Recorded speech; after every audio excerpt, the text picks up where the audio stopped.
Jadi nanti nikmat terbesar di surga adalah ya, melihat wajah Allah Azza wa Jal, atau melihat zatnya Allah yang maha mulia.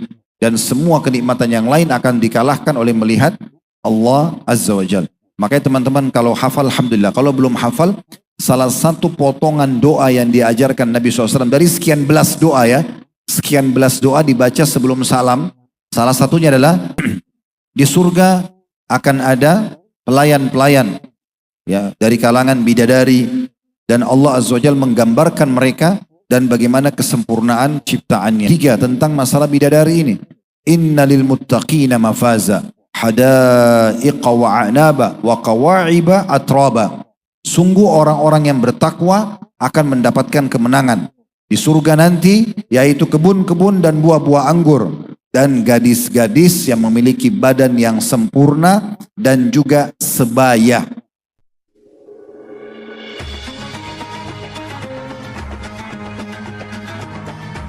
Yang subscribe, semoga hidup kaya raya, mati masuk surga. Tentang sabda Nabi SAW, yu'ta bil mauti kahayati kabshin amlah. Nanti di hari kiamat akan didatangkan kematian dan diserupakan dengan domba yang belang.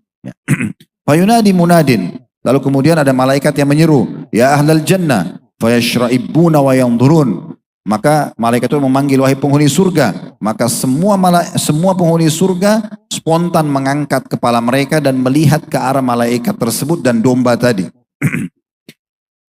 Fayaqul, maka malaikat itu mengatakan, hal ta'rifuna hadha? Apakah kalian mengenal ini yang sosok seperti domba? Fayaqulun, maka mereka semua berkata, ahli surga, na'am, hadal maut. Iya, kami tahu itu kematian, kami kenal, karena orang sudah melaluinya semua di saat itu. Wa kulluhum qad ra'ahu, karena semua sudah pernah melihatnya. Tsumma yunadi munadin, kemudian malaikat itu menyeruh lagi, ya ahlan nar, wahai penghuni neraka, wa yashra'ibuna wa yanzurun. Mereka semua mengangkat kepala mereka seraya melihat ke arah malaikat dan domba tadi. Fayaqul, hal ta'rifuna hadha? Maka malaikat tadi mengatakan, apakah kalian kenal ini? Fayaqulun, mereka mengatakan, na'am, iya, hadal maut wa kullum qad ra'ahu. Itu kematian dan mereka semua sudah pernah melihatnya. Fayuzbahu bainal jannati wan nar, maka domba itu disembelih di antara surga dan neraka. Tsumma yaqul, ya ahlal jannah khuludun bila maut. Lalu dikatakan kepada ahli surga, wahai ahli surga, kehidupan abadi tanpa kematian lagi mulai hari ini. Wa ya ahlan nar, wahai ahli penghuni neraka, khuludun bila maut, hidup selamanya ya, kekal tanpa kematian. Tsumma qara'a wa anzirhum yawmal hasrati idh qudiyal amr wa hum fi ghaflatin wa hum la yu'minun. Kemudian Nabi SAW membaca firman Allah Subhanahu wa taala, dan berilah mereka peringatan tentang hari penyesalan, yaitu ketika segala perkara telah diputus dan mereka dalam keadaan lalai dan mereka tidak beriman. Dalam surah Maryam ayat 39. Saudaraku seiman, di surga nanti Allah Azza wa Jal akan memberikan kita keriduannya. Allah tidak akan marah lagi. Jadi sudah tidak sakit, tidak tua, tidak mati, ya, tidak capek dan segala macam lah. Gangguan-gangguan di dunia itu tidak ada lagi. Plus lagi Allah akan ridho. Maksudnya tidak akan pernah murkah lagi kepada penghuni surga. Selamanya dalam keadaan nikmat. Disebutkan dalam hadis Abu Sa'id Al-Khudri radhiyallahu anhu, diriwayatkan oleh Bukhari jilid 11 halaman 415 dan Muslim jilid 17 halaman 168. Nabi SAW bersabda, Allah Azza wa Jalla berfirman kepada ahli surga, wahai ahli surga. Maka mereka semua menjawab, kami memenuhi panggilanmu wahai Rabb kami. Lalu Allah bertanya, apakah kalian telah ridho? Puas enggak dengan apa yang saya berikan? Maka mereka semua mengatakan, apa alasan kami untuk tidak ridho wahai Rabb kami? Padahal engkau telah memberikan kepada kami apa yang belum pernah kau berikan kepada seorang pun dari makhlukmu. Maka Allah Azza wa Jalla berfirman, aku akan memberikan kepada kalian lebih baik daripada itu. Maka mereka bertanya, wahai Rabb kami, apa yang lebih baik daripada ini? Maka kata Allah Azza wa Jalla, aku menghalalkan keridhoanku dan aku tidak akan murka kepada kalian selama-lamanya. Artinya ahli surga tidak akan pernah lagi dimurkahi oleh Allah SWT. Tidak akan melakukan pelanggaran-pelanggaran tentunya. Ya. Dalam riwayat yang lain, bahwasanya ahli surga akan diberikan nikmat terbesar di surga. Nanti akan kita jelaskan tentang istananya, permadaninya, dipan-dipannya, pakaiannya, makanan, minumannya, kemudian pelayan-pelayannya dari para bidadari. Itu semua akan kita jelaskan nanti di bahasan sendiri beberapa saat ke depan ya. Tetapi kita akan bahas nikmat terbesar di surga adalah ahli surga akan melihat zat Allah yang maha mulia. Jadi orang-orang kafir tidak akan pernah melihat Allah subhanahu wa ta'ala selamanya. Di dunia mereka tidak lihat, di akhirat juga mereka tidak bisa melihat Allah secara sempurna. Mereka akan melihat Allah Azza wa Jalla dalam bentuk cahaya saja di mahsyar yang akan menghakimi hamba-hambanya. Sebagaimana dalam riwayat yang sahih kata Nabi SAW, kalian akan melihat pertama kali Tuhan kalian di mahsyar dalam bentuk cahaya yang sangat terang seperti bulan purnama ya, di malam Lailatul Qadar. Ya. Itu penglihatan tapi masih cahaya. Ahli surga akan lihat zatnya Allah yang sempurna. Disebutkan dalam surah Al-Qiyamah ayat 22 sampai 23, wujuhu yawma idzin nadhira ila rabbiha nadhira. Wajah-wajah orang mukmin pada hari itu akan berseri-seri dalam kondisi mereka memandang Tuhan mereka atau Rabb mereka. Abu Hurairah radhiyallahu anhu meriwayatkan sebuah riwayat dari Nabi SAW, apakah kami akan melihat Rabb kami hari kiamat? Maka Nabi SAW kembali bertanya, apakah kalian kesulitan melihat bulan di malam bulan purnama? Kesulitan enggak lihat bulan di malam purnama? Ya, malam purnama ini mirip atau pasnya tepat kita biasa puasa Iyamul Bid 13, 14, 15 ya. Itu biasanya bulan sangat terang. Nah kata Nabi SAW, kalian kesulitan enggak melihat Tuhan kalian melihat bulan di malam bulan purnama? Para sahabat mengatakan tidak wahai Rasulullah. Kata Nabi SAW, apakah kalian kesulitan melihat matahari yang tidak diliputi oleh awan? Ya kita sekarang siang begini, atau pagi menjelang siang, kalau kita keluar lihat matahari tanpa ada awan, jelas sekali. Ya.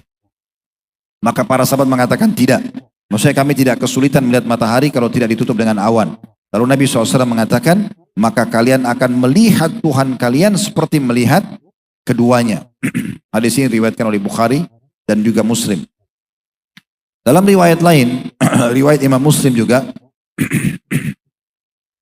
dari Suhaib radhiyallahu anhu beliau mengatakan Nabi SAW bersabda, "Idza dakhala ahlul jannati yaqulullahu azza wa jal." Kalau ahli surga sudah masuk ke dalam surga, maka Allah azza wa jalla akan berfirman, "Turiduna syai'an azidukum?" Mau enggak sesuatu yang aku tambahkan untuk kalian? Maka fayaqulun, ahli surga akan berkata, "Alam tubayyid ujuhana?" Bukankah engkau telah memutihkan wajah kami?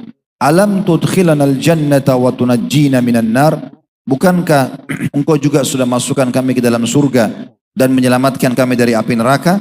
Qala fayakshiful hijab. Maka pada saat itu Allah Azza wa Jalla mengangkat hijabnya, pembatas antara dia sama hamba-hambanya. Fama u'tu syai'an ahabba ilaihim minan nadhari ila rabbihim. Dan pada saat itu ahli surga merasa tidak ada nikmat yang mengalahkan nikmat melihat kepada Tuhan mereka. Tummatala hadhil ayah. Lalu Nabi SAW membaca firman Allah ini, bagi alladzina ahsanul husna wa ziyada. Ya bagi orang-orang yang berbuat baik ada pahala yang terbaik surga dan ada tambahannya. Surah Yunus ayat 26. Jadi nanti nikmat terbesar di surga adalah ya, melihat wajah Allah Azza wa Jal atau melihat zatnya Allah yang maha mulia. Dan semua kenikmatan yang lain akan dikalahkan oleh melihat Allah Azza wa Jal. Makanya teman-teman kalau hafal, alhamdulillah. Kalau belum hafal, salah satu potongan doa yang diajarkan Nabi SAW dari sekian belas doa ya. Sekian belas doa dibaca sebelum salam. Salah satunya adalah wa as'aluka ladzatan nadhara ila wajhik wa syauqa ila liqa'ik min ghairi dharra mudira wala fitnatin mudillah.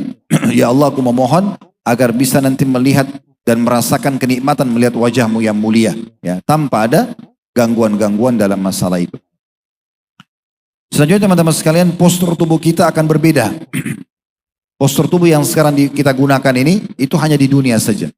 Postur tubuh di akhirat akan diberikan jasad baru. Semua ini nanti akan dimakan oleh tanah.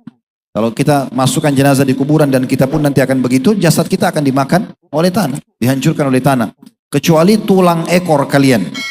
Ya, tulang ekor kita kata Nabi SAW dalam hadis Bukhari, kecuali tulang ekor kalian yang darinya Allah akan membangkitkan kalian nanti. Dalam beberapa riwayat lain dikatakan Allah akan turunkan hujan nanti yang akan menyentuh tulang-tulang ekor, lalu kalian tumbuh seperti tumbuhnya tanam-tanaman. Jasad baru.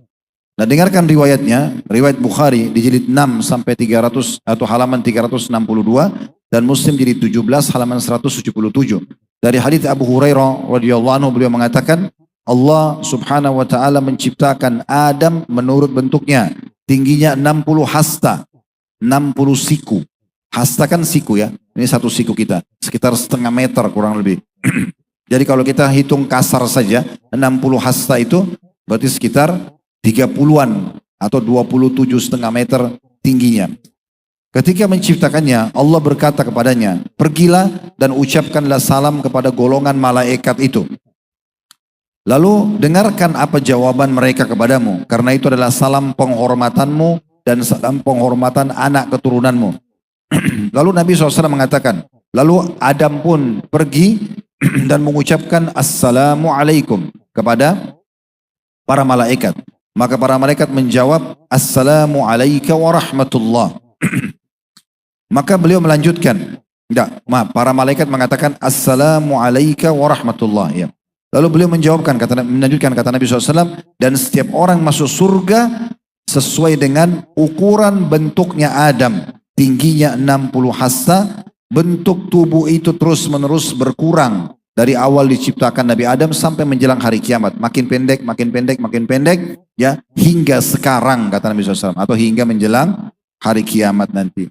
Jadi kalau sekarang ada orang tingginya 2 meter, kita anggap sudah sangat tinggi. Sebenarnya itu sangat pendek. Ya, kalau dibandingkan dengan tinggi postur Nabi Adam alaihissalatu wassalam. Kemudian selanjutnya teman-teman sekalian. Di surga itu ada pasar. Disebutkan begitu, atau tempat bertemu ya. Sebenarnya pasar itu salah satu definisinya adalah tempat orang bertemu. Pembeli sama penjual ya gitu. Masa dinamakan pasar gitu. Nah, dalam sebuah riwayat Muslim di jilid 17 halaman 170 dari hadis Anas bin Malik radhiyallahu anhu, beliau mengatakan Nabi SAW bersabda, sesungguhnya di surga terdapat pasar atau tempat bertemu orang. Tapi bukan lagi seperti pasar kita di dunia, ada penjual, ada pembeli. Cuma tempat ahli surga berkumpul, terutama kaum laki-laki. Kita semua insya Allah semoga menjadi ahli surga. Ya, yang laki-lakinya nanti akan bertemu nanti, kita semua akan ketemu. Bukan hanya kita saja umat Muhammad SAW atau kita yang hidup semasa sekarang, yang sudah meninggal sebelum kita juga semua akan bertemu ahli surga. Dan nanti yang akan lahir juga, yang kita tidak ketemu sama mereka juga akan semua, kalau ahli surga akan bertemu kaum laki-lakinya di sebuah tempat, diistilahkan pasar atau suk dalam bahasa Arabnya. Mereka mendatangi tempat tersebut setiap hari Jumat. Lalu berhembuslah kepada mereka angin dari arah utara dan hembusan angin tersebut mengenai wajah dan pakaian mereka. Sehingga mereka bertambah indah dan tampan. Jadi kita tidak butuh salon ya di surga itu. Setiap hari Jumat kita datang di sana, Allah Azza wa Jalla suruh kita ke sana. Dihembuskan angin, mau menerpa wajah dan pakaian kita, kita bertambah bersih dan tampan seketika. Lalu mereka pulang menemui istri-istri mereka dalam keadaan semakin tampan dan mempesona. Melihat itu, para istri mereka berkata, demi Allah kalian semakin bertambah indah dan mempesona setelah meninggalkan kami. Lalu para ahli surga dari kalangan laki-laki mengatakan, demi Allah kalian juga semakin bertambah indah dan mempesona setelah kepergian kami. Hadis sahih diriwayatkan oleh Imam Muslim. Jadi istrinya akan dipercantik oleh Allah setiap pekannya, ditambah keindahannya, dan si suami juga seperti itu keadaannya. Saya teman-teman sekalian, ahli surga juga akan diberikan perhiasan-perhiasan. Ya. Disebutkan dalam surah Al-Hajj ayat 23, Allah Azza wa Jalla berfirman, yuhallawna fiha min asawira min zahabin wa lu'lu'a wa libasum fiha harir. Dan di sana mereka akan diberikan perhiasan gelang-gelang emas dan mutiara. Dan pakaian mereka dari sutra. Ya tentu kita tidak perlu membayangkan seperti apa. Tetapi seperti inilah informasi kita akan diberikan perhiasan. Laki-laki ataupun perempuan. Di dunia laki-laki nggak boleh pakai emas. Tapi di akhirat berbeda. Ya, di dunia laki-laki tidak boleh pakai sutra. Tapi di akhirat berbeda. Makanya Nabi SAW pernah mengangkat dua benda itu, emas dan sutra, lalu beliau mengatakan inna hadaini haramun ala dzukuri ummati. Dua benda ini haram bagi laki-laki umatku. Tetapi ini hanya di dunia berlaku. Di akhirat sudah tidak lagi haram. Semua sudah diangkat masalah tersebut dan kita sudah bisa mengenakannya. Dan tentu saja beda dengan sutranya dunia dan juga beda dengan emasnya dunia. Dalam surah Insan ayat 21 Allah berfirman, wa hullu asawira min fiddatin wa saqam rabbum syaraban tahura. Mereka akan diberikan pakaian dari sutra halus yang berwarna hijau dan sutra tebal dan memakai gelang terbuat dari perak, dan Allah memberikan kepada mereka minuman yang bersih dan juga suci. Dalam hadis Nabi SAW diriwayatkan oleh Tabarani dalam Mu'jam al-Awsat dengan sanad hasan, dan juga Al-Hafidh Al-Iraqi dalam Takhrij Al-Ihya di nomor 3004 menyatakan hadis ini hasan. Bahwasanya Nabi SAW bersabda dari hadis Abu Hurairah radhiyallahu anhu, "Lau kana adna ahli jannati hilyatan udilat bi hilyati ahli dunya jami'a, lakana ma yuhallihi Allahu bihi fil akhirati afdalu min hilyati ahli dunya jami'a." Seandainya perhiasan ahli surga yang paling rendah, yang paling biasa, derajatnya juga paling rendah di surga, dibandingkan dengan perhiasan penduduk dunia semuanya dikumpulkan, ya, emas, perak, mutiara, berlian, semuanya dikumpulkan yang terbaik, yang termahal, dibandingkan dengan satu perhiasannya ahli surga yang paling rendah, niscaya apa yang diperhiaskan oleh Allah untuk ahli surga tadi di akhirat jauh lebih baik dibandingkan perhiasan penduduk bumi seluruhnya. Dalam riwayat yang lain diriwayatkan Tirmidzi dan Ibnu Majah dengan sanad sahih dari hadis Al-Miqdam bin Ma'di Karib radhiyallahu anhu dari Nabi SAW ketika menyebutkan hal-hal yang dianugerahkan kepada orang yang mati syahid di jalan Allah. Kata Nabi SAW, diletakkan di atas kepalanya mahkota kebesaran yang satu permata yakutnya, perhiasan di mahkota seorang yang mati syahid, lebih baik daripada dunia dan segala isinya. Selanjutnya teman-teman sekalian, di surga akan ada pelayan-pelayan, ya, dari kalangan bidadari, dan Allah Azza wa Jalla menggambarkan mereka dan bagaimana kesempurnaan ciptaannya. Disebutkan di dalam surah Al-Waqi' ayat 22 sampai 23, wa hurun 'ain ka'amthalin lu'lu'il maknun. Dan ada bidadari-bidadari yang bermata indah, laksana mutiara yang tersimpan dengan baik. Dan ulama tafsir mengatakan al-maknun artinya tersembunyi lagi terjaga dan tidak berubah kejernihan warnanya akibat sinar matahari atau permainan tangan. Jadi kalau ada mutiara yang begitu selesai dibersihkan dan diambil dari kerangnya, kemudian disimpan dan tidak pernah disentuh oleh tangan, ya, tidak pernah dikenakan matahari, maka tidak akan berubah. Digambarkan kesempurnaan sisik mereka ibarat mutiara-mutiara tersebut. Lalu disebutkan dalam surah Naba ayat 31 sampai 33 tentang masalah bidadari ini. Innalil muttaqina mafaza hadaiqa wa a'naba wa qawa'iba atraba. Sungguh orang-orang yang bertakwa akan mendapatkan kemenangan di surga nanti, yaitu kebun-kebun dan buah-buah anggur dan gadis-gadis yang memiliki badan yang sempurna dan juga sebaya umurnya. Makna atrab artinya umurnya begitu-begitu saja, tidak akan bertambah jadi tua, tidak akan pernah berubah menjadi tua. Dalam surah Al-Waqi' juga ayat 35 sampai 37, Allah Azza wa Jalla berfirman, "Inna ansha'nahunna insya'a faja'alnahunna abkara 'urban atraba li ashabil yamin." Ini sampai ayat 38. Kami menciptakan mereka para bidadari secara langsung. Jadi bukan kayak proses kita di dunia, sperma ketemu sel telur, kemudian menjadi bayi, ya, tumbuh besar dulu dari gumpalan darah, dari sperma sama sel telur, lalu gumpalan darah, lalu kemudian tulang, kemudian jadi otot-otot dan seterusnya sampai jadi manusia, lalu bayi, anak-anak, lalu dewasa. Enggak, diciptakan langsung utuh, ya, mereka utuh, diciptakan langsung. Lalu kami jadikan mereka semuanya perawan-perawan yang penuh dengan cinta dan sebaya umurnya. Kata ulama tafsir, yang dimaksud dengan faja'annahunna abkara, abkar, ya, juga bisa bermakna, dia jamak daripada bikir, ya, bermakna gadis. Artinya akan terus gadis, ya, bisa bermakna akan terus gadis. Jadi kalau mohon maaf digauli oleh suaminya, kemudian kalau di dunia perawannya sudah nggak ada. Kalau di akhirat berbeda, dia digauli perawan, kemudian habis itu Allah kembalikan lagi, digauli yang kedua kembali lagi, seperti itu keadaannya. Sementara makna urban atraba Atroba atau urab ya, ialah wanita yang terus mencintai suaminya dan tidak akan pernah beralih ke laki-laki lain. Ya.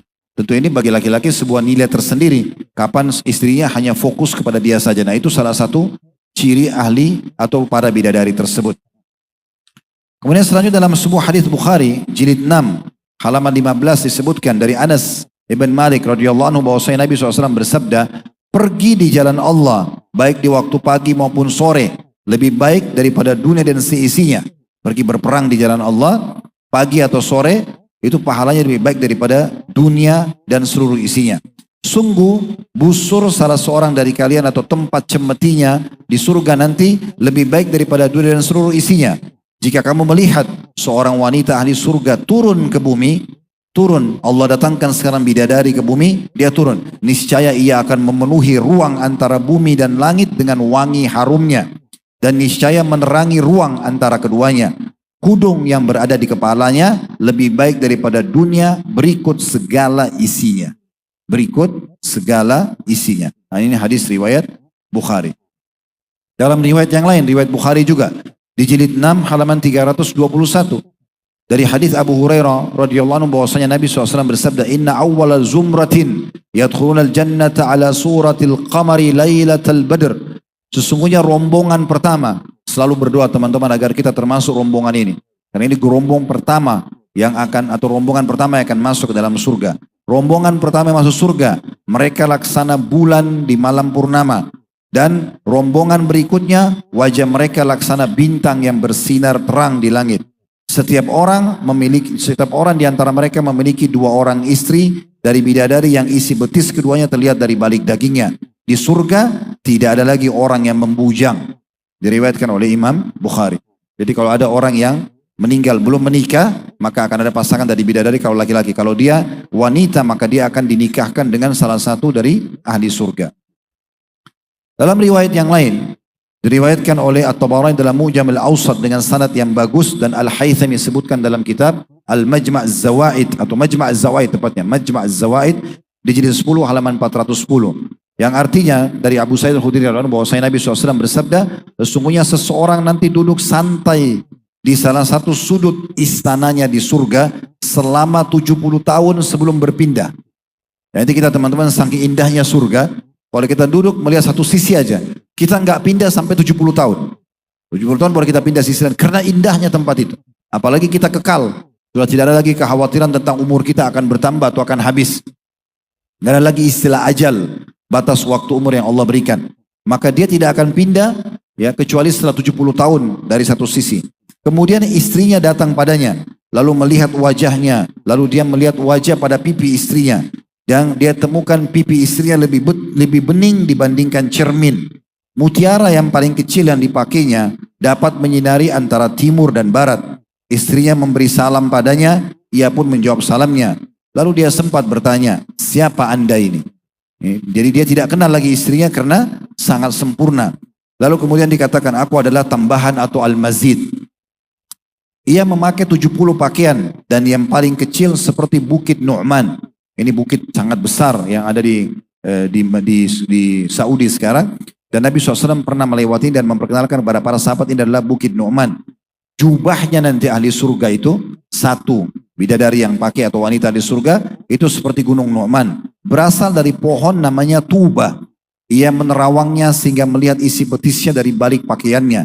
Wanita tersebut memakai mahkota. Dan mutiara yang paling kecil miliknya dapat menyinari antara timur dan juga barat. Penulis ya mengatakan, di sini penulis yang saya masukkan adalah karena saya sedang membaca bukunya ya Syekh Wahid Abdul Salam Al-Bali atau Bali tepatnya, Syekh Abdul Salam Bali hafizahullah.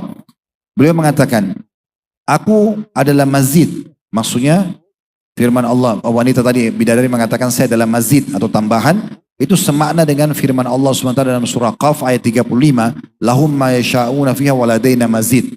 Mereka di dalamnya memperoleh apa yang mereka kehendaki dan kami masih memiliki tambahan untuknya. Ada juga penjelasan tentang masalah Nu'man. Nu'man adalah gunung yang ada di Arafah. Para wanita dunia akan jadi pemimpin para bidadari.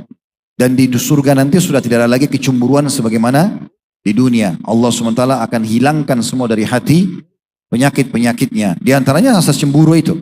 Wa naza'na min dan kami cabut, kata Allah SWT, ya, dari hati mereka itu. Rasa-rasa yang buruk, hasad, iri, dengki, cemburu buta, semua sudah tidak ada. Jadi kalau misalnya di surga nanti ada orang suami istri pernah pasangan di dunia lalu mereka bercerai. Yang masing-masing, si istri nikah sama laki-laki lain, suami nikah sama perempuan lain, lalu mereka dua-duanya nanti masuk surga, karena dua-duanya beriman. Mereka tidak lagi bilang, oh itu mantan istri saya, itu mantan suami saya, sudah tidak ada lagi. Hati mereka sudah dibersihkan. Termasuk nanti, laki-laki ahli surga memang akan berpoligami. Mereka akan memiliki selain istri di dunianya akan ada para bidadari. Bahkan para syuhada diberikan 70 sampai 72 pasangan bidadari selain daripada pasangannya di dunia. Jadi sudah tidak lagi pikiran kayak di dunia. Mereka akan semua bersyukur kepada Allah SWT dan juga bisa menerima semua yang Allah SWT berikan dengan lapang dada. Dan para bidadari ini akan disebutkan oleh Nabi SAW akan bernyanyi ya, buat suami mereka untuk memperkenalkan diri mereka. Disebutkan dalam sebuah hadis riwayat At-Tabarani dengan sanad hasan dan Al-Hafidh Al-Iraqi juga menyebutkan dalam Takhrij Al-Ihya nomor 3011. Ibnu Umar radhiyallahu anhu menceritakan bahwasanya Nabi SAW bersabda, istri-istri di surga akan bernyanyi untuk suami mereka dengan suara yang paling merdu yang belum pernah didengar oleh seorang pun. Di antara nyanyian mereka, terjemahannya, kami wanita yang baik lagi jelita. Sudah baik akhlaknya, cantik paras wajahnya, sempurna fisiknya. Istri orang-orang yang mulia, memuji suami mereka karena suami mereka adalah orang-orang yang saleh. Mereka memandang dengan senang. Maksudnya pada saat melihat kami, mereka akan merasa tertarik. Dan di antara nyanyian mereka, kata Nabi SAW, kami abadi dan tidak akan pernah mati. Karena mereka diciptakan dari awal dan selamanya begitu umurnya. Langsung bertugas melayani di surga. Kami bisa dipercaya dan kami tidak akan berkhianat. Kalau orang dari manusia biasa, bisa saja berkhianat. Tapi salah satu ciri bidadari, mereka tidak akan berkhianat. Kami bermukim dan tidak akan pernah bepergian. Maksudnya kami selalu tetap di dalam istana kami tidak akan pernah keluar, hanya menunggu dan melayani suami kami. Dalam riwayat yang lain juga diriwayatkan masih sama oleh Tabarani dengan sanad hasan, namun riwayat yang keduanya yaitu sabda Nabi SAW dari hadis Abu Umamah radhiyallahu anhu, "Ma min 'abdin yadkhul jannata illa wa yajlisu 'inda ra'si wa 'inda rijlaihi thintani min al-hurin 'ain." Yuganniyani bi ahsani sautin sami'ul insu wal jin wa laysa bimizmari syaitan walakin bitahmidillahi wa taqdisi. Tidaklah seorang hamba masuk dalam surga kecuali dua orang bidadari duduk di dekat kepala dan kakinya sambil bernyanyi untuknya dengan suara yang paling merdu yang pernah didengar oleh manusia dan jin, bukan seruling-seruling syaitan, bukan menggunakan alat-alat musik, tetapi suara saja. Ya, tapi isinya adalah pujian kepada Allah dan mensucikannya. Juga disebutkan oleh Syekh Al-Albani dalam Sahihul Jami' di jilid 2 halaman 58 hadisnya nomor 1598 dari hadis Anas radhiyallahu anhu bahwasanya Nabi SAW mengatakan sungguhnya bidadari surga akan bernyanyi dengan senandung, kami bidadari yang sangat cantik yang dipingit untuk suami-suami yang mulia. Sebagian ulama menanggapi tentang masalah lantunan-lantunan nyanyian nanti bidadari di surga. Kita bukan membahas tentang masalah suara mereka yang indah, karena itu Allah memang sudah janjikan melalui lisan Nabi Muhammad SAW. Tapi di sini ada tanggapan ulama tentang harusnya setiap wanita muslimah berciri seperti bidadari ini. Ciri yang pertama disebutkan, kami wanita-wanita yang baik, maksudnya baik akhlaknya. Maka setiap muslimah harusnya kalau mau jadi ahli surga memiliki ciri ini. Mereka baik akhlaknya. Ya, di antara akhlak yang baik itu kan tidak pernah mengganggu orang, tidak pernah menyakiti suaminya. Ya. Sebagaimana dalam sebuah riwayat Bukhari Muslim, ada seorang sahabat mengatakan, ya Rasulullah, di Madinah ada seorang wanita tidak pernah ketinggalan sholat malam, tidak pernah ketinggalan puasa sunnah. Tapi lisannya tajam, suka menyakiti orang. Kata Nabi SAW, la khaira fiha, dia finnar. Gak ada kebaikan padanya, dia ahli neraka. Lalu orang itu berkatakan lagi, ya Rasulullah, di Madinah ada seorang wanita, sholatnya wajib saja. Dan puasa juga yang wajib, Ramadan. Gak banyak amal-amal sunnahnya. Tapi tidak pernah nyakiti orang dengan lisannya. Kata Nabi SAW, hiya fil jannah, dia akan dalam surga. Jadi memang ini ciri yang pertama, akhlaknya baik.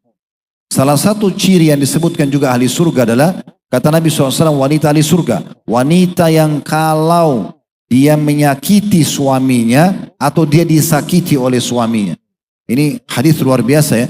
Kalau menyakiti wajar minta maaf. Sekarang kalau dia disakiti oleh suaminya, maka dia akan datang memegang tangan suaminya sebelum tidur di malam hari sambil mengatakan, saya tidak bisa pejamkan mata saya sampai engkau ridho kepadaku. Itu cirinya ahli surga. Jadi mereka memang punya akhlak yang sangat baik. Mungkin ada di antara akhwat kita mengatakan, Ustaz, kalau kami menyakiti wajar kami minta keridhaan suami. Tapi kalau kami disakiti bagaimana caranya? Ini berat. Sekian tahun teman-teman sekalian saya merenungi hadis ini. Apa sebenarnya rahasianya? Kenapa wanita kalau sudah menyakiti pun tetap dianjurkan dalam Islam datang dan cari keridhaan suaminya? Ternyata Allah berikan saya jawaban teman-teman sekalian, kembali kepada karakter laki-laki. Kita ini semua laki-laki punya karakter dominan akal. Akal itu masalah solusi. Ya. Kalau perempuan dominan perasaan. Perasaan itu dia merenungi dulu, terenyuh baru kemudian dia pikirkan jalan keluarnya. Jadi memang beda. Berbeda karakter. Kalau menghadapi karakter laki-laki, contoh misal teman-teman sekalian, anggap di sini kalau yang sudah menikah berbuat salah. Dia sakiti istrinya. Lalu istrinya datang kepada dia sambil memegang tangannya sebelum tidur. Mas, abang atau siapa saja dipanggil. Kalau seandainya saya ada salah, maafin saya. Kira-kira apa yang terjadi? Bagi sosok laki-laki. Karena mereka dominan akal. Mereka akan merasa nanti, oh enggak, saya yang salah. Dia akan bisa mengakui kesalahannya. Kalau selain cara yang Allah Azza wa Jalla perintahkan, maka ini sangat lemah atau bahkan bisa tidak sukses dalam memecahkan sebuah permasalahan. Kita ini semua laki-laki ini sering kami sampaikan di pengajian, biar ibu-ibu juga memahami bagaimana bermuamalah dengan para suami mereka. Kita ini laki-laki teman-teman tidak butuh hand body, nggak butuh sunblock. Karena memang kulit kita laki-laki ini Allah ciptakan untuk alam luar. Sholat berjamaah di masjid, ngantar jenazah, cari nafkah, jihad.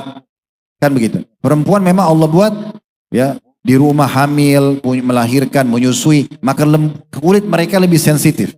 Nah karena kita ini manusia di luar rumah, kita ini sangat kuat defense-nya, pertahanannya. Maksudnya kalau diserang, maka yang terjadi adalah kita langsung membela diri. Misalnya bapak-bapak melakukan kesalahan, istrinya bilang, kamu buat begini dan begitu. Maka yang terjadi, enggak, saya enggak lakukan. Karena memang dia punya sifat defense yang kuat. Ternyata rahasianya adalah kalau seorang wanita mengikuti panduan syariat berbeda. Kalau dia mengatakan, maafin saya mas kalau memang saya ada salah ya. Padahal dia tahu suaminya yang salah. Maka itu justru akan menjadi senjata yang paling ampuh untuk menghadapi sifat kaum laki-laki.